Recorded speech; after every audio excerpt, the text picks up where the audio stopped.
she's a chauffeur, she's a worker bee. First in the door and last to leave. Girl talk, girl talk. What's better than girl talk? Girl talk, girl talk. What's better than girl talk?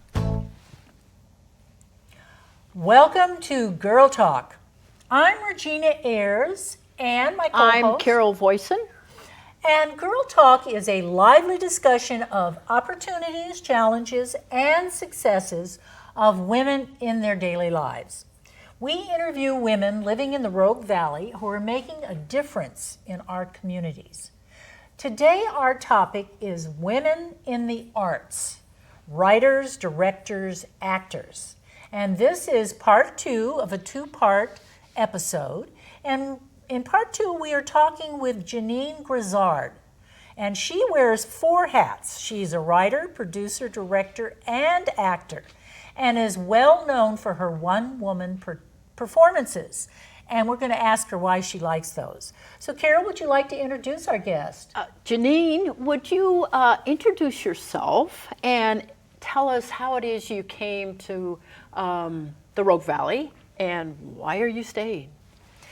Well, I came out for a spiritual workshop in 2005, and I looked at the mountains and went, oh my, maybe I want to live here.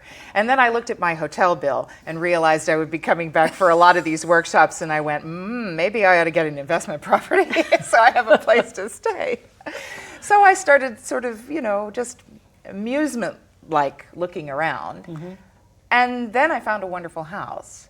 And then it got serious. And then I moved out here in June of 2006, thinking that I would just fix the place up to rent and go back to Atlanta, where I'm from. And after about 2 weeks, I went, I have a problem. I'm going to want to stay. Whoa. So that summer, I let Peter Alzado know who I was with Oregon Stageworks. And what was his job then? He was artistic director of Oregon Stageworks. Okay. Yeah, and founder of it. And so we talked about doing a production of The Elephant Man. Well, that one didn't finally come off with me, but it did put me in touch with Michael Meyer of Ashland Community Theater at that time, Ashland Community Theater, founded in 1991. And he asked me to direct him in a play he'd wanted to do for years called Taking Sides, which was a moral conundrum about one of the great conductors of the 20th century, Wilhelm Furtwängler. Say that again for us. Wilhelm Furtwängler. Okay. One of the greatest interpreters of Beethoven ever.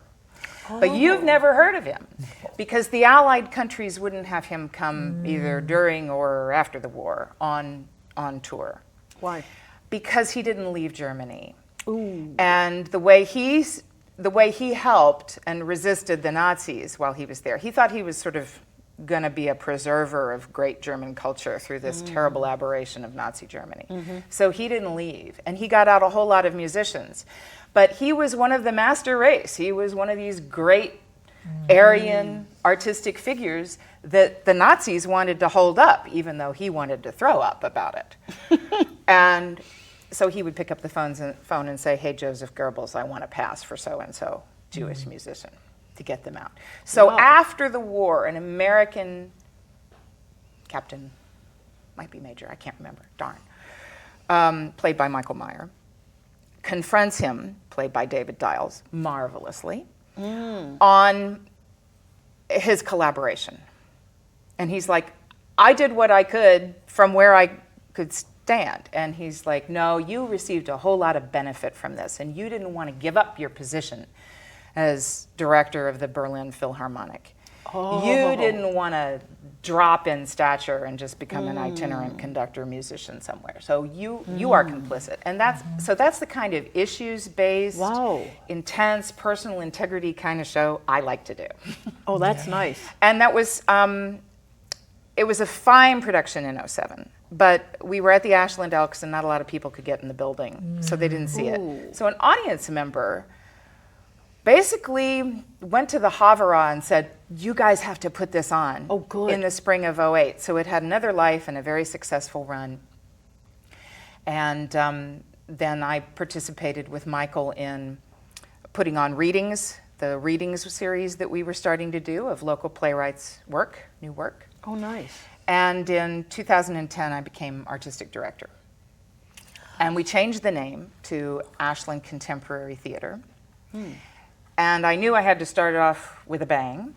So I picked the story of Alan Turing by Hugh Whitemore that I'd seen Derek Jacobi do in the 80s, called Breaking the Code. Oh. And that was one of the most emotionally rewarding experiences I've had in the Why was 8 years. Why was it so rewarding?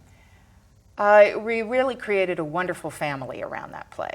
And the marvelous local actor Beau Brazeau, who's done a lot of shows for Olivia at Camelot, was my Alan Turing. And it's essentially a one-man show with like 6 or 7 extra people around. It's very personal to him, and the line load's enormous. And he just heaved his entire being into it. Wow. And that, for me, is the thing about community theater. So there are wonderful professional shows you can see, and there's wonderful work you can see at the festival, and great other professional work around. But there is something about people who are not professional, who find the right part and basically just heave their whole being into it, that makes for a special chemistry for me as an audience member. That polished, overproduced, and you're doing 100 and some odd shows in a year doesn't work for me emotionally. I really like to see people in the moment giving it everything they got. And when you're a professional actor and you have to pace yourself, and there's all this structure, and there's usually a lot of tech around it. I have no tech. I'm lucky I have got lights, you know, and I have sound cues. But I have a 9-foot stage, right, at the community center. And when we did the stuff at the Grange, it wasn't much better. 9 foot deep, 17 wide, right?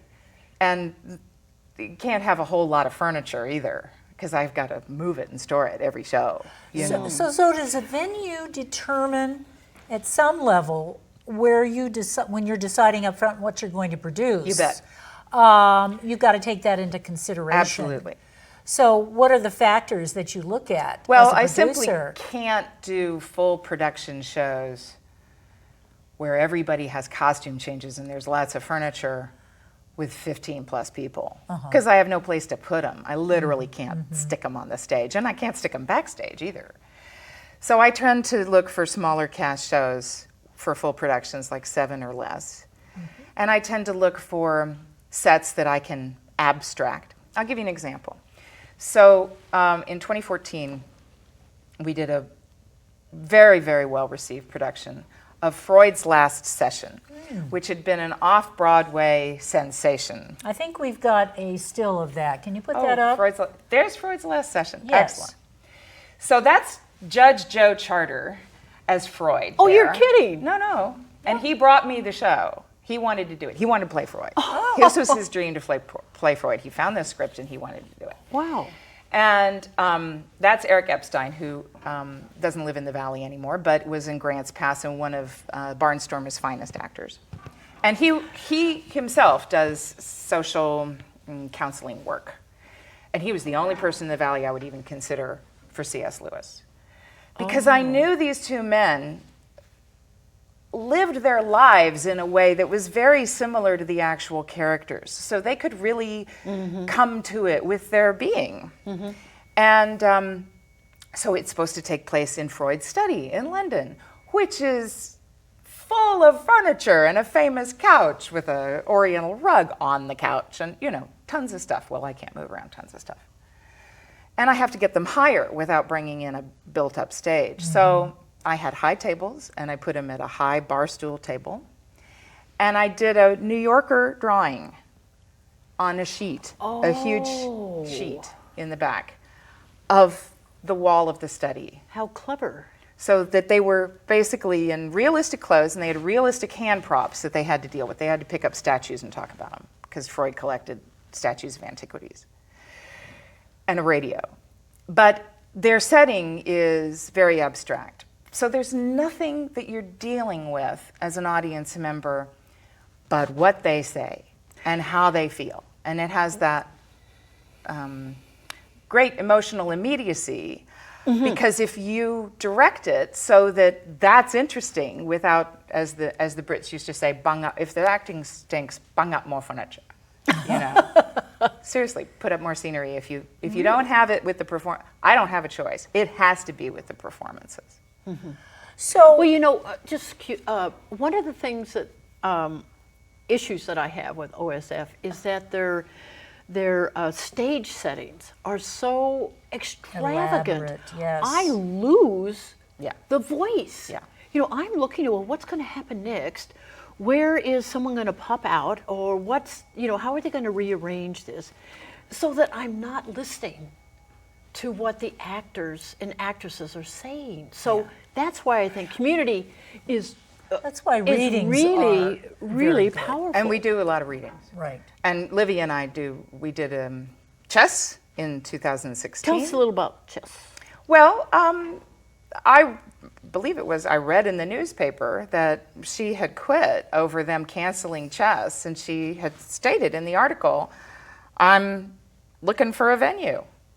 Well, I pulled over to the side of the road, picked up my cell phone and said, hey, Livy, I got a venue and dates. I want to do this with you. Whoa, nice. Yeah, coming up soon. So you don't have to, get your people for a different timeline than something close to what their original timeline was. Because she had done all the work already. She did, but it was still a lot of work to go. Right. Because other than having furniture, people dressed. I mean, people were dressed roughly appropriately for their characters. And there was dancing. We put choreography in front of the stage.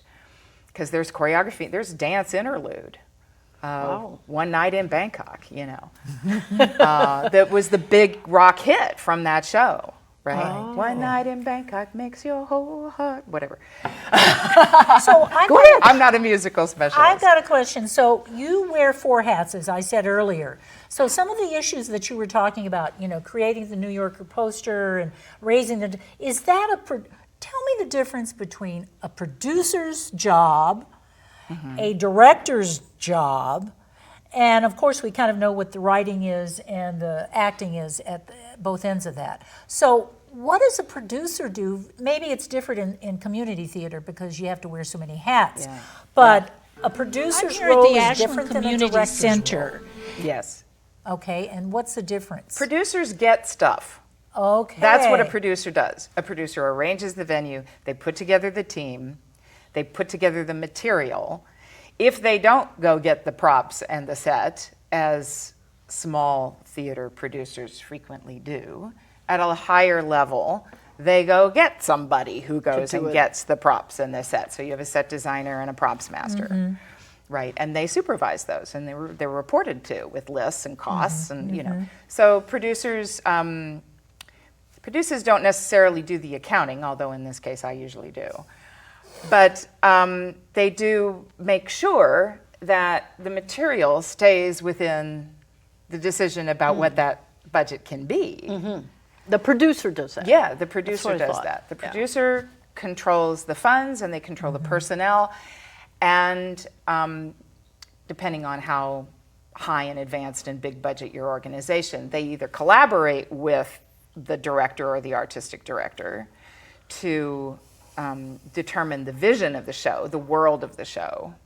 That's what I was wondering. What You create the role do world they of have the in that? show. Okay. They do have a say in that. And I do both. As artistic director, even if I have another director doing a play, I help create the world of that show. And I'm also our principal set designer, simply because the sets need to be simple and I need to know what I can come up with. And I have a lot of experience doing that with Georgia Mountain Theater that I co-founded in Atlanta. in 1992. Right, so you had a production company Yeah. before you got had involved two of with ACD. Okay, and you had a Wow. touring company. Yeah. The touring company of major shows was about 5 plays a year, a full-length Shakespeare, 2 original children's musicals, an American classic, and then some oddball thing. One of those oddball things was my one-woman show on Virginia Woolf, A Room of One's Own. Nice. And those toured through 5 states, professionally. We have professional actors. They work, all day. We go into a school and do 2 shows in the morning, break down, go to another school, do one in the afternoon. When it was the hour-long shows. When it was a full-length Shakespeare, the max would be 2 a day. And I fit everything in a rehabituated horse trailer because it's 6 feet tall. And I needed 6-foot wide platforms. So I refit a horse trailer, and I would design everything that I could haul, literally. Oh, nice. Without commercial truck rental. And you don't Yeah. want to go buy a Penske truck, right? So, so I had to have a way to move professional-looking sets. And so I designed them, so it's become easy for me. So how do you get your funding in that particular case? So Could we, excuse me, what's the director then? The difference director, between the producer and the director. The That's what you were director, asking. the director doesn't just block the play. They conceive the play, they cast it. If they're different from the artistic director, they cast it in cooperation with the artistic director. They discover what themes within the play, what message, what story they want to tell. Because a really good script, you can tell a story several different ways. So they come up with the vision for that play. And then they essentially acting coach the actors through it to realize the robustness of those characters in that situation so that those themes and decisions come out clearly. So the director really has to know the script. Oh, absolutely. That's the director's job. Yeah, The director okay. is to interpret the script. Got it. Okay. And the actors are there to embody the characters of the script. But you can take a part. And I'll just give you an example. I directed a one-woman show in early 2017, Eleanor Roosevelt, with a local actress. That was a huge hit. We had to I saw bring that I back saw that. for 2 more weekends, a month and a half after we closed. Wow. So was we that did, a woman show too? It was. Okay. And I got Best Director in the sneak preview for that production. Good. It was the first time that happened. Congratulations. Yeah.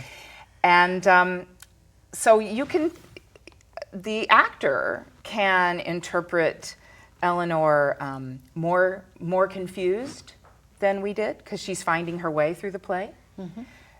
You could have her more resentful of her husband, FDR, than we did because dealing with that, her pain and loss over his infidelity is part of the play. So it's up to the actor has all these colors to their palette and they can step into things a different way. It's up to the director to hold the line of what's going to move the audience the most. But now the writer may have an opinion on that they wrote it a certain way, and they may say, well, that's not how I wrote this. Right. And so the director makes the decision as to how the actor is going to interpret that? Or, Yes. Or, So we put on a lot of new work. In 2010, when we changed the name to Ashland Contemporary Theater, we had a board that was entirely composed of local playwrights. Every member of the board at Wow. that time. And so we wrote into our bylaws that part of our mission is to produce the work of local playwrights, to give them a voice, either through full productions or through readings. And so every year we have a series, Moonlighting, that is 10-minute plays by local writers. And the local writers get to have a say in casting, and they get to have a say in interpretation. They don't get to do it directly with the performers. They go through the director, or they go Okay. through the artistic director if I don't direct everything. And to make sure that, but they get to come to rehearsal and see how it's going, so that their vision is the vision that's realized to the best of our ability. But yeah, they get a say for sure. What happens when there's a conflict between the writer and the artistic director? It depends what it's about. Okay. Do you have an example? A writer can pull a play, remove a play, if they don't like the way it's cast. And sometimes the way it's cast depends on who's available.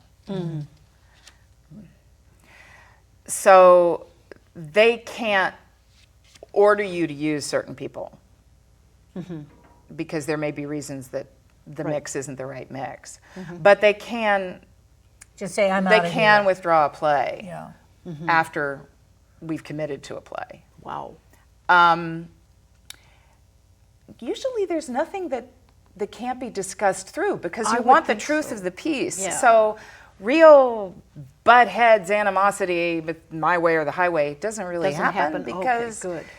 we want them to be happy and we want to tell the truth of the piece as they've written it, or we wouldn't have picked that piece. Yeah.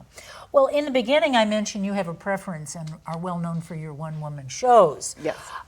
So I know I actually have a still of Miss Pompadour. Oh yes, Madame So Pompadour. that's a one-woman show that you were the only lady on the stage, and look at you, you are dressed to kill. So, and why did you pick that particular Well, that's a good show? story. So at Peggy Rubin's house, Peggy Rubin directed me in Pankhurst, and she directed Pompadour.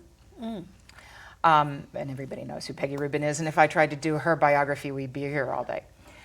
I saw Helena de Crespo do that, who's a professional actress, and had urged Molly Tinsley to write this play for herself. Okay, she's the writer. Molly's the writer. in Molly this. Tinsley, local Molly Tinsley's the writer. Portland-based Helena was the idea generator. Okay. And she performed a reading of this at Peggy's house. And Pompadour died at 42, and Helena was definitely over 42.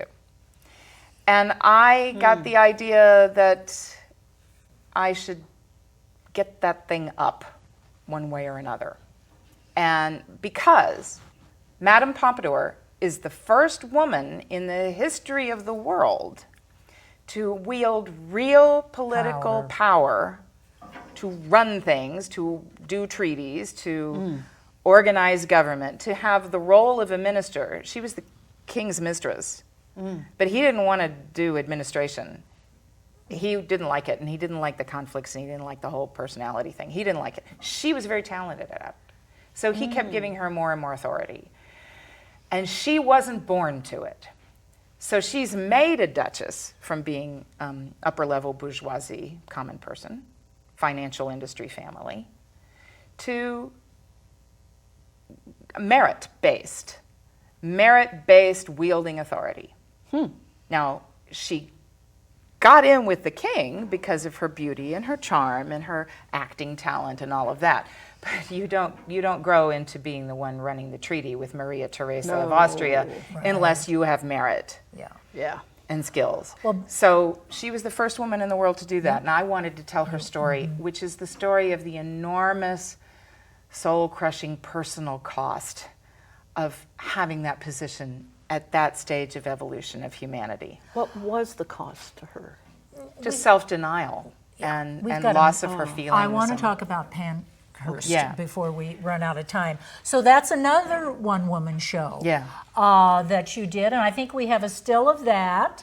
I think of the poster on Pankhurst, and we actually have a clip, an interview with you. So Great. why don't we run that clip?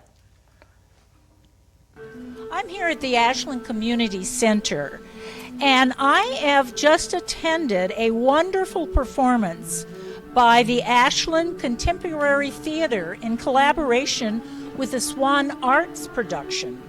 It's a one-woman show, Pankhurst, Freedom or Death, and it was performed and written by Jeannine Grizzard. What a wonderful performance.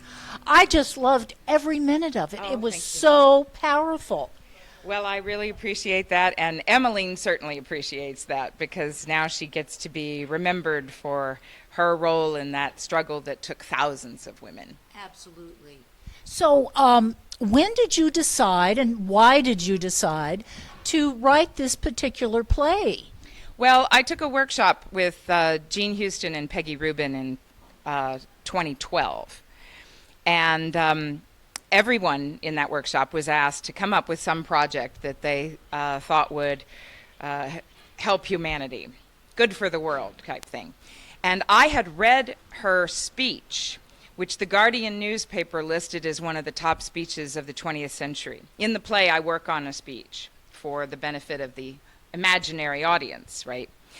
and I'm rehearsing my speech. And that's the speech. And I'd read it, and I thought, this is absolutely amazing. Because for many years I toured Virginia Woolf, A Room of One's Own, and that speech was one of the others on the Guardian list. So I got this idea of building a one-woman play around her doing the speech. And then it kind of went on the back burner for a while because I fell in love with the love of my life and didn't work on this for a while. Romance there. Yes. So I really seriously started to work on it in 17 and did the research because this year was going to be the 100-year anniversary of women's suffrage in Britain. And America got it after, because the British got it after the war. So since Parliament passed it in 1918, Congress passed it in 1919, and then the states ratified it in our 19th Amendment in 1920. So my goal was to write this, not just for Ashland Contemporary Theater, but to tour it, to present it to colleges and women's conferences, because there's going to be activity coming up. And there's no good art about this, except for the wonderful BBC miniseries from the 70s called Shoulder to Shoulder. That's about the Pankhurst family.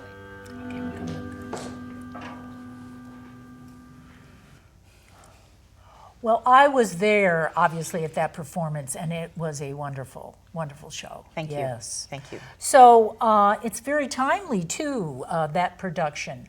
And why don't you tell us a little bit about how you see the connection between Pankhurst and what's happening here today in our Well, country. I conceived this in 2012 at a workshop with Jean Houston and Peggy Rubin, where the question went out, what can you do to change the world? And I thought, I'll write a play about the struggle for women to have the right to vote, for full citizenship.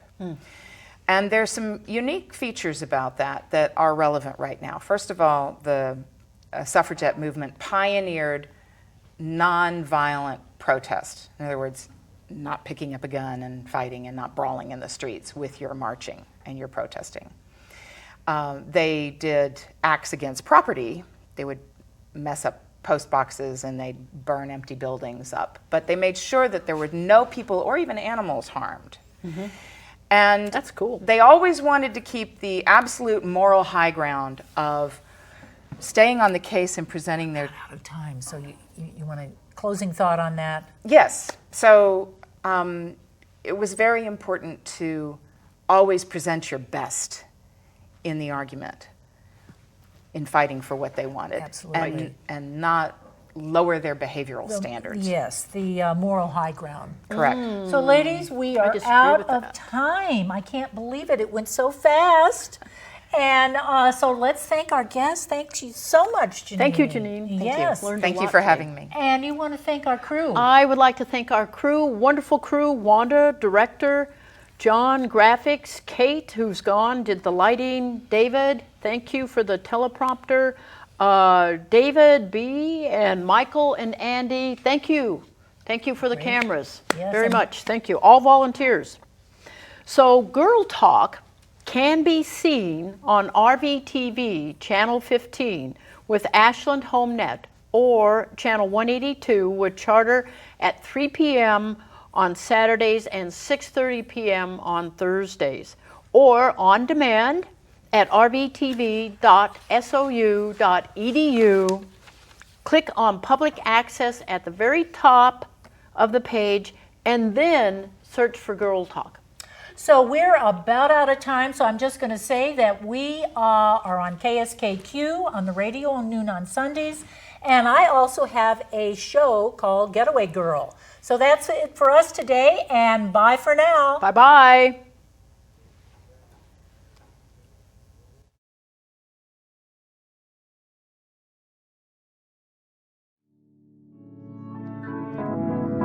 Girl talk, girl talk. What's better than girl talk? Girl talk, girl talk. What's better than girl talk? Chat with the ladies about their day, the ups and